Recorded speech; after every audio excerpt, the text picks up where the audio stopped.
നമസ്കാരം മലയാളി വാർത്തയിലേക്ക് സ്വാഗതം. ഒരു വിജയമുണ്ടാകുന്നു, ആ വിജയാഘോഷത്തിന് പിന്നാലെ വലിയൊരു സംഘർഷമുണ്ടാകുന്നു. കഴിഞ്ഞ ദിവസം തലസ്ഥാന നഗരി യുദ്ധകളമാകുന്ന സാഹചര്യമാണ് നമ്മൾ കണ്ടത്. കേരള സർവകലാശാല വിദ്യാർത്ഥി യൂണിയൻ തിരഞ്ഞെടുപ്പ് ഫലപ്രഖ്യാപനത്തിനു പിന്നാലെ രാത്രിയിൽ തലസ്ഥാനത്ത് SFI KSU സംഘർഷം. സർവകലാശാല ആസ്ഥാനത്തിനു മുന്നിൽ ആരംഭിച്ച സംഘർഷം പാളയം പ്രധാന റോഡിലേക്ക് നീണ്ടുനിന്നു. KSU SFI ഏറ്റുമുട്ടലിന് പിന്നാലെ SFI പ്രവർത്തകരും പോലീസും തമ്മിൽ വലിയ രീതിയിലുള്ള സംഘർഷം ഉണ്ടാകുന്ന തലത്തിലേക്ക് കാര്യങ്ങൾ നയിക്കപ്പെട്ടു. പോലീസ് ജലപീരങ്കി പ്രയോഗിച്ചു, പിന്നാലെ ലാത്തി ചാർജ് നടത്തി 4 തവണ കണ്ണീർ വാതകം പ്രയോഗിച്ചു. പോലീസ് വാഹനം SFI പ്രവർത്തകർ ആക്രമിച്ചു. 1.5 മണിക്കൂറിലധികം പാളയവും പരിസരവും യുദ്ധസമാന സാഹചര്യത്തിൽ കൂടെയാണ് കഴിഞ്ഞ ഒരു രാത്രിയിൽ കടന്നുപോയത്. വോട്ടെണ്ണലിനിടെ പരസ്പരം മുദ്രാവാക്യ വിളികളുമായി നിലയുറപ്പിച്ചിരുന്നവർ സെനറ്റ് വോട്ടെണ്ണൽ കൂടി കഴിഞ്ഞതോടെ പരസ്പരം ഏറ്റുമുട്ടുന്ന സാഹചര്യത്തിലേക്ക് കാര്യങ്ങൾ കടക്കുകയായിരുന്നു. ഈ സംഘർഷത്തിന് കാരണം KSU മാത്രമല്ല, പോലീസിന് പങ്കുണ്ട് എന്ന് MP A റഹീം ആരോപിക്കുകയുണ്ടായി. അദ്ദേഹത്തിന്റെ വാക്കുകൾ ഇപ്രകാരമാണ്: പോലീസ് ഏകപക്ഷീയമായിട്ടാണ് ലാത്തി ചാർജ് നടത്തിയതെന്ന് A റഹീം ആരോപിച്ചു. പക്ഷേ പിരിഞ്ഞു പോകാൻ SFIക്കാർക്ക് സാധിക്കില്ല. ഇവിടെയുണ്ടായ സംഘർഷത്തിന് മുഴുവൻ ഉത്തരവാദിത്വം പോലീസിനാണ്. SFI കൂടുതൽ സീറ്റുകളിൽ വിജയിച്ചതിന്റെ പിന്നാലെ KSUക്കാർ ആക്രമിക്കുകയായിരുന്നു. അവർ കല്ലെറിഞ്ഞു. പോലീസ് അവർക്ക് പിന്നാലെ പോവാതെ ഞങ്ങളുടെ പിള്ളേർക്കെതിരെയാണ് വന്നതെന്നും A റഹീം ആരോപിച്ചു. അതേസമയം SFI പോലീസ് വാഹനം ആക്രമിച്ചെന്ന് ആരോപിച്ചു പോലീസ് രംഗത്തെത്തുകയുണ്ടായി. SFIയുടെ സെക്രട്ടേറിയറ്റ് മാർച്ച് ചെയ്യുന്നുണ്ട് ഈ ഒരു സംഭവത്തിൽ പ്രതിഷേധിച്ച്. കേരള സർവകലാശാല വിദ്യാർത്ഥി യൂണിയൻ തിരഞ്ഞെടുപ്പിലെ SFIയുടെ വിജയാഹ്ലാദ പ്രകടനത്തിനിടെയാണ് KSU സംഘർഷമുണ്ടായത്. യൂണിയൻ തിരഞ്ഞെടുപ്പ് ഫലം വന്നതിന് പിന്നാലെ SFI നടത്തിയ വിജയാഹ്ലാദ പ്രകടനം തിരുവനന്തപുരം പാളയത്തിലെത്തിയപ്പോഴായിരുന്നു വലിയ രീതിയിലുള്ള സംഘർഷത്തിലേക്ക് കടന്നത്. SFI വിജയ ചരിത്രം ആവർത്തിച്ചതിൻ്റെ ആഹ്ലാദ പ്രകടനത്തിനിടെ ആഹ്ലാദ പ്രകടനത്തിനിടെ KSU പ്രവർത്തകർ ബോധപൂർവ്വം അക്രമം അഴിച്ചുവിടുകയായിരുന്നുവെന്ന് A റഹീം MP ആരോപിക്കുകയുണ്ടായി. ഇത്തരത്തിൽ ആരോപണം ശക്തമാവുകയാണ്. KSU പ്രവർത്തകർ SFI ആഹ്ലാദ പ്രകടനത്തിന് നേരെ കല്ലെറിയുകയും പ്രവർത്തകരെ മർദ്ദിക്കുകയുമായിരുന്നുവെന്ന് A റഹീം പറഞ്ഞു. പക്ഷേ അക്രമികളെ നേരിടുന്നതിനു പകരം പോലീസ് ഇരകളായ SFI പ്രവർത്തകരെ മാത്രം തിരഞ്ഞുപിടിച്ച് ലാത്തി വീശുകയാണെന്ന് അദ്ദേഹം കുറ്റപ്പെടുത്തി. പോലീസ് ഞങ്ങളെ മാത്രം അടിക്കുന്ന സമീപനമാണ് സ്വീകരിക്കുന്നത്. ഈ രീതി ഈ നാട്ടിൽ കഴിഞ്ഞ 10 വർഷമായി നടന്നിട്ടില്ലാത്ത ഒന്നാണ്. പോലീസ് ഇത്തരത്തിൽ ഏകപക്ഷീയമായാണ് മുന്നോട്ട് പോകാൻ ഉദ്ദേശിക്കുന്നതെങ്കിൽ ഞങ്ങൾ കാണിക്കുന്ന മര്യാദയും സഹകരണവും ഇതോടെ അവസാനിപ്പിക്കുമെന്നും A റഹീമിന്റെ മുന്നറിയിപ്പ്. സംഘർഷാവസ്ഥ ക്ഷണിച്ചു വരുത്തിയത് പോലീസ് കൂടിയാണ്. കേവലം ഒരു ലാത്തി ചാർജ് ഏറ്റാൽ ഭയന്ന് പിരിഞ്ഞു പോകുന്നവരല്ല SFI പ്രവർത്തകർ. നീതിപൂർവമായ രീതിയിലല്ല പോലീസ് പെരുമാറുന്നതെങ്കിൽ 1 ഇഞ്ച് പോലും പിന്നോട്ട് പോകാൻ ഞങ്ങൾ തയ്യാറല്ല എന്ന് AM റഹീം കൂട്ടിച്ചേർത്തു. പരസ്പരം കല്ലേറ് നടത്തിയാണ് വലിയ രീതിയിലുള്ള സംഘർഷം ഉണ്ടായത്. പിരിച്ചുവിടാൻ പോലീസ് ജലപീരങ്കി പ്രയോഗിക്കുകയും ലാത്തി വീശുകയും ഗ്രനേഡ് ഉപയോഗിക്കുകയും ചെയ്തു. പരസ്പരം കല്ലെറിയുന്നു, സാധനങ്ങളൊക്കെ എടുത്തെറിയുന്ന ദൃശ്യങ്ങളൊക്കെ കഴിഞ്ഞ ദിവസം മുതൽ പുറത്തു വന്നിരുന്നു. സംഭവത്തിൽ പ്രതിഷേധിച്ച് SFI പ്രവർത്തകർ റോഡിൽ കുത്തിയിരുന്ന് പ്രതിഷേധിച്ചു. മണിക്കൂറുകളോളമാണ് പ്രതിഷേധം നടത്തിയത്. MG റോഡിലൂടെയുള്ള ഗതാഗതം സ്തംഭിക്കുകയും ചെയ്തു. കേരള സർവകലാശാല യൂണിയൻ തിരഞ്ഞെടുപ്പിൽ SFI കൂടുതൽ സീറ്റുകളാണ് നേടിയെടുത്തത്. 3 സീറ്റുകളാണ് KSU വിജയിച്ചത്. സെനറ്റിലേക്ക് SFIയും KSUവും ജയിച്ചു. ഇതിൽ ആഹ്ലാദം പ്രകടിപ്പിച്ചു ഇരു സംഘടനാ പ്രവർത്തകർ സെനറ്റ് ഹാൾ കോമ്പൗണ്ടിൽ പ്രകടനം നടത്തുകയായിരുന്നു. ഇത് പലക്കുറി സംഘർഷത്തിന് കാരണമായി. പോലീസ് ഇടപെട്ടപ്പോഴെല്ലാം പ്രവർത്തകരെ പിന്തിരിപ്പിക്കുകയും ചെയ്തു. പിന്നീടാണ് കാര്യങ്ങൾ കൈവിട്ടു പോകുന്ന തരത്തിലൊരു സംഘർഷമായി. ഏറെ മണിക്കൂറുകൾ ഈ പാളയം പ്രദേശം മൊത്തം ഒരു യുദ്ധപ്രദേശമായി മാറുന്ന തരത്തിലുള്ള ആക്രമണങ്ങളാണ് അരങ്ങേറിയത്. രാത്രി 10 മണിയോടെ SFI പ്രവർത്തകർ സെക്രട്ടേറിയറ്റിലേക്ക്, KSU പ്രവർത്തകർ പാളയത്തേക്കും പ്രകടനം നടത്തി. സെക്രട്ടേറിയറ്റിലേക്ക് പ്രകടനം നടത്തി മടങ്ങിയ SFI പ്രവർത്തകർക്ക് നേരെ യാതൊരു പ്രകോപനവുമില്ലാതെ കല്ലേറുണ്ടായി എന്നാണ് ആരോപണം. അതിനെ തുടർന്ന് SFI KSU പ്രവർത്തകർ നേർക്കുനേർ കല്ലെറിഞ്ഞു പരസ്പരം കൊലവിളി നടത്തി. പ്രവർത്തകരെ പിരിച്ചുവിടാൻ പോലീസ് ജലപീരങ്കി പ്രയോഗിച്ചെങ്കിലും പ്രവർത്തകർ പിന്തിരിഞ്ഞില്ല. തുടർന്ന് CPM ആക്ടിംഗ് സെക്രട്ടറി A റഹീം ഉൾപ്പെടെ സ്ഥലത്തെത്തി പ്രവർത്തകരെ ശാന്തരാക്കാൻ ശ്രമിച്ചു.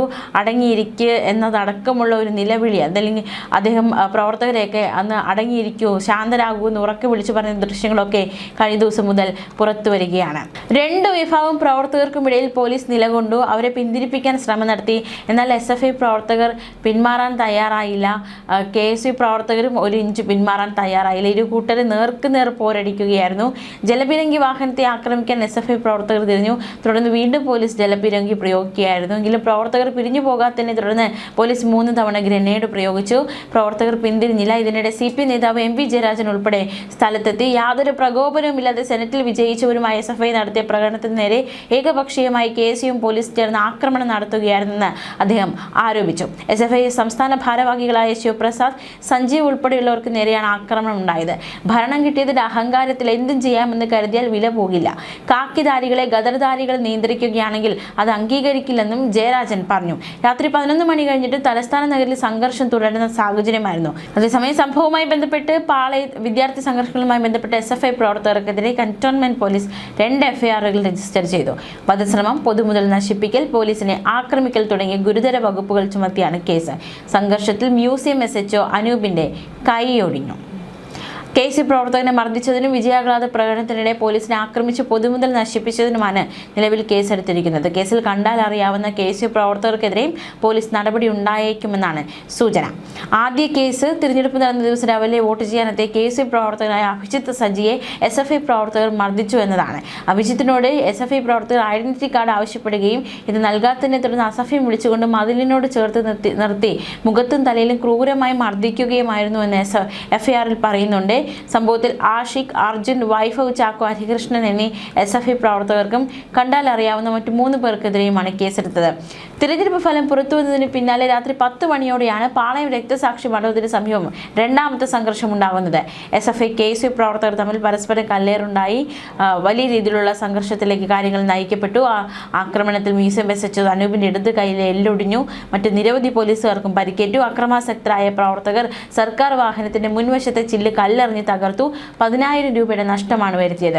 കന്റോൺമെന്റ് ഇൻസ്പെക്ടർ ശ്രീകുമാർ S.ന്റെ പരാതിയിൽ പോലീസ് സ്വമേധയാ എടുത്ത കേസിൽ SFI നേതാക്കളായ ആദർശ്, നന്ദൻ, സംഗീത്, ആദിത്യ ശങ്കർ എന്നിവരടക്കം 10 പേർക്കെതിരെയും കണ്ടാൽ അറിയാവുന്ന മറ്റ് 50ഓളം പേർക്കെതിരെയും വധശ്രമം ഉൾപ്പെടെയുള്ള കുറ്റങ്ങൾ ചുമത്തി. നിയമവിരുദ്ധമായി സംഘം ചേരൽ, പോലീസിന്റെ ഔദ്യോഗിക നിർവഹണം തടസ്സപ്പെടുത്തൽ എന്നിവയാണ് മറ്റു വകുപ്പുകൾ. തെരഞ്ഞെടുപ്പിൽ വലിയൊരു വിജയമാണ് SFIക്ക് നേടാൻ സാധിച്ചത്. ആകെയുള്ള 37 സീറ്റുകളിൽ 35 എണ്ണവും തൂത്തുവാരിയാണ് കേരള സർവകലാശാല യൂണിയൻ ഭരണം SFI നിലനിർത്തിയത്. SFIയുടെ ശിവ S പുതിയ യൂണിയൻ ചെയർമാനായി തിരഞ്ഞെടുക്കപ്പെട്ടു. അതേസമയം വെറും 2 സീറ്റുകൾ മാത്രമാണ് KSUവിന് നേടാനായത്. 3 വൈസ് ചെയർപേഴ്സൺ സ്ഥാനങ്ങളിൽ ഒന്നിൽ KSU സ്ഥാനാർത്ഥി ഫാത്തിമ ഫർഹ വിജയിച്ചു. അക്കൗണ്ട്സ് കമ്മിറ്റി സ്ഥാനവും KSU സ്വന്തമാക്കി. KSU പ്രവർത്തകരാണ് ആദ്യം കല്ലെറിഞ്ഞതെന്നും പോലീസിന്റെ വാഹനം ആക്രമിച്ചതെന്നും SFI ആരോപിച്ചു. രാത്രിയിലെ സ്ഥിതിഗതികൾ നിയന്ത്രണാതീതമായതോടെ പോലീസ് ജലപീരങ്കിയും ലാത്തിചാർജും പ്രയോഗിച്ചാണ് പ്രവർത്തകരെ പിരിച്ചുവിട്ടത്. നിലവിൽ സർവകലാശാല ക്യാമ്പസ് പരിസരത്ത് വലിയ രീതിയിലുള്ള പോലീസ് സന്നാഹത്തെ വിന്യസിച്ചിരുന്നു. അതേസമയം SFI ഗവർണർക്കെതിരെ രംഗത്ത് വന്നിരിക്കുകയാണ്. സർവകലാശാലകളിൽ വിദ്യാർത്ഥി സംഘടനാ പ്രവർത്തനം നിയന്ത്രിക്കണമെന്ന ഗവർണറുടെ വിചിത്ര ഉത്തരവ് ജനാധിപത്യ സമൂഹത്തോടുള്ള വെല്ലുവിളിയാണെന്നും ശക്തമായ സമരം ഉയർത്തുമെന്നും SFI വ്യക്തമാക്കി. കേരള ഗവർണർ രാജേന്ദ്ര വിശ്വനാഥ് ആർലേക്കർ സർവകലാശാലകളിലെ വിദ്യാർത്ഥി സംഘടനാ പ്രവർത്തനത്തെ നിയന്ത്രിക്കണമെന്നാവശ്യപ്പെട്ട് കേരളത്തിലെ സർവകലാശാലകളിലേക്ക് അയച്ച ഉത്തരവ് അതീവ ഗുരുതര സ്വഭാവത്തോടെ കേരളീയ പൊതുസമൂഹം കാണണം. കേരളത്തിലെ മതനിരപേക്ഷ ബോധത്തെ നാം നട്ടുവളർത്തിയത് ക്യാമ്പസുകളിൽ നിന്നാണ്. കേരള സമൂഹത്തെ പ്രബുദ്ധ മലയാളി പദവിയിലേക്ക് എത്തിച്ചതിൽ വിദ്യാർത്ഥി സംഘടന പ്രവർത്തനം വഹിച്ച പങ്ക് വലുതാണ്.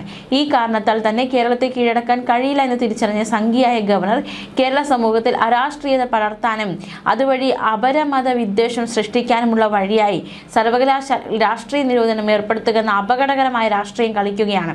സെനറ്റിലും സിൻഡിക്കേറ്റിലും VC-മാരും അപ്രമാദിത്വം സൃഷ്ടിച്ചാലും സംഘപരിവാർ വൽക്കരണം സാധ്യമാക്കാൻ എത്ര തുനിഞ്ഞാലും കേരളത്തിലെ ക്യാമ്പസിലെ വിദ്യാർത്ഥികൾ രാഷ്ട്രീയ ബോധ്യത്തിന് മുന്നിൽ SFIക്ക് മുന്നിൽ തോൽക്കുമെന്ന് RSSന് നന്നായി അറിയാം. കേരളത്തിന്റെ ഈ ചെറുത്തുനിൽപ്പിനെ ഇല്ലാതാക്കാനാണ് ഗവർണർ വിചിത്രമായ ഉത്തരവിറക്കിയിരിക്കുന്നത്. അധികാരത്തിൽ കയറിയ UDF ഗവൺമെന്റ് ഗവർണറുമായ വിഷയത്തിൽ നിലപാട് തുറന്നു പറഞ്ഞതുകൊണ്ട് ഇതിനെതിരെ ശബ്ദിക്കില്ല എന്ന് കേരളത്തിന്റെ പ്രമുഖ സമൂഹത്തോട് വെളിപ്പെടുത്തുക കൂടെ ചെയ്തിരിക്കുകയാണെന്നും SFI ആരോപിച്ചു. ന്യൂസ് ഡെസ്ക് മലയാളി വാർത്ത.